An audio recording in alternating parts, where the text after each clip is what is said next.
Game that has gone on, और पिछले 35-40 साल से हम इसी लड़ाई में हैं कि इतिहास को सही लिखा जाए।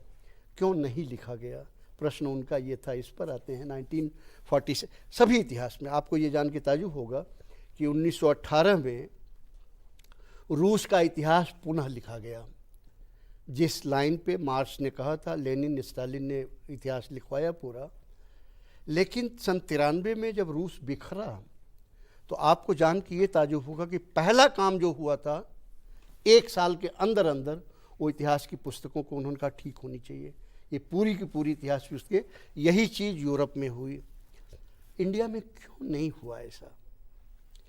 भारत के जो प्रथम प्रधानमंत्री थे, उन्होंने खुद लिखा है कि I am an Hindu by birth, a Muslim by culture and a British by education and outlook.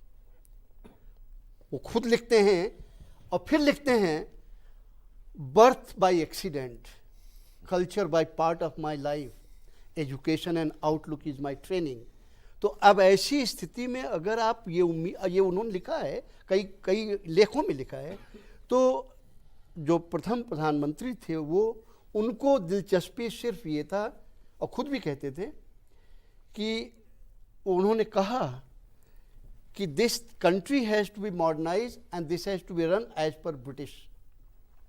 तो उनकी कोई दिलचस्पी ही नहीं थी इतिहास को ही नहीं, पूरी संस्कृति को लेके। और इसको लेके एक एग्जाम्पल मैं और दे देता हूँ, आपकी बात साफ हो जाएगी, क्योंकि मैं ओपिनियन ज़रा कम देता हूँ, मैं वहीं से ले आता हूँ, भाई आप ही ने क्या कहा था।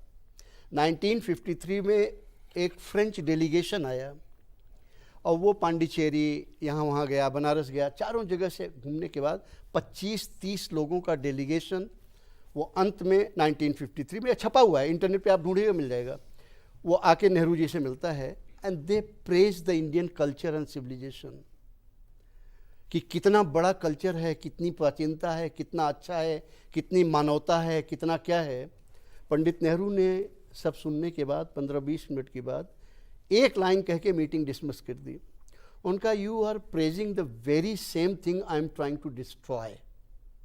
ये भी छपा हुआ है कि आप उस चीज़ की प्रशंसा कर रहे हैं, उस संस्कृत की प्रशंसा कर रहे हैं जिसको मैं जी जान से ख़त्म करने पे लगा हुआ हूँ।